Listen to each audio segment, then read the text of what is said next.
Now that we've kind of cleared all that, let's talk about what's going on today. Okay. I know, like, classes started up for you, even if you haven't started up for classes. How is neuroscience? What's going on in the neuroscience field?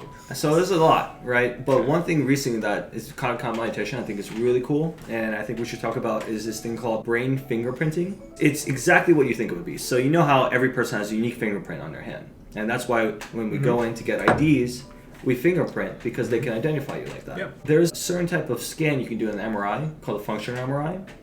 And that kind of measures different types of activations in your brain. Those activations can be processed in such a way that they identify you from someone else. And so that's your brain fingerprint. And it's an fMRI fingerprint.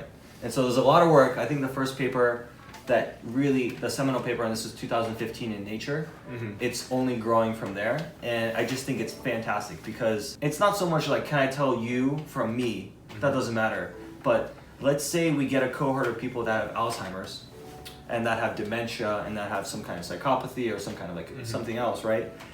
They might all have fingerprints in their own cohorts. In a higher dimensional space, you can then put all of these data, like it's like a type of functional connectivity that you're looking at, and start fingerprinting people to see do they fit into this cohort. And even more so, you can do a regression to see are you going towards that way where the Alzheimer's people are, or are you going towards a healthy one or not? It's a really cool tech. It's super new. None of it's clinical yet, but I think it's going to grow more and more. And I think anything that would give us early detection for any disease state, I think is phenomenal. Yeah.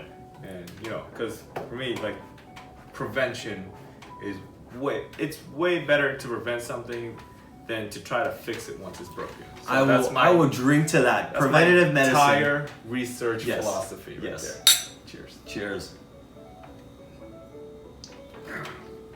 But that brings up an even more interesting philosophical point. That means more than ever, this shows that your thoughts define who you are. Yeah. Some people in, like, say, our nation's capital need to consider that whatever they have coming out of their mouth might be one thing, but what they think of, that's defining them. Absolutely. But, all right, let's move away from that philosophical shit show that is our nation's capital. Hey, it's right there. What up, Trump? What up, Trump? You haven't told us about what's going on with you. Oh, okay. So, as you know, I mean, I'm working in the prevention field. Prevention is way better, way more efficient than trying to fix something once it's broken. Like, You can't make money off of that, though. I'm just being devil's advocate right now. sure, but sometimes you're not always in it for the money. Totally agree. Okay. Yeah. Glad we can agree on that. So, prevention side, and here's the thing that's been, like, irking me. This is annoying to, I think, a lot of people in the health sector, in the medical field. People are fighting against vaccinations. There's such a big anti-vax movement. And the most recent thing that's happening that I think that's really cool, out in California, they're in the works of passing this bill where you are no longer allowed a medical exemption or religious exemption or any exemption of any kind. Probably there's some stipulation in there for, life-threatening situations or whatever, from getting a vaccination. If you don't get your vaccinations, sorry, you're not going to school. Like, you are banned from public school. I'm not sure how much the state controls the private school. Yeah. That's huge. Parents have to start asking themselves whether they're willing to pay out the money to put their kids into private school, whether they're willing to take time off from work to figure out how to homeschool their kids, or I'm going to be straight up about it because I have no great love for anybody in the anti-vax movement. Are you guys really smart enough to educate your kids at home, like to homeschool your kids? I don't think so. Damn. I think if you are even anywhere thinking about anti-vax or whatever, it's probably best to just vaccinate your kids and put them into school because honestly, though, you're just not bright enough to do that. Vaccines cause autism. Just saying. So I believe that guy has had his medical license revoked. Oh shit! Really? Yeah. Oh damn! So I can't even use that anymore to troll people. Yeah. So well, I like to think of it like this. So I work in cancer research. I have to ask people then if, let's say, we're not talking about the measles or some disease that you believe that is a thing of the past. If we came up with a vaccine for cancer, would you be in line for it? Not if it causes autism. Or death. Right? Yeah. So let's look at it. Cancer right now is a death sentence for some of the more serious strains. So if you get like glioblastoma, my friend Deanna Teak is working on therapies for glioblastoma. It is a detrimental type of brain cancer. And this involves you a little bit. So in neuroscience, you guys do study this a little bit as well. How quick is glioblastoma?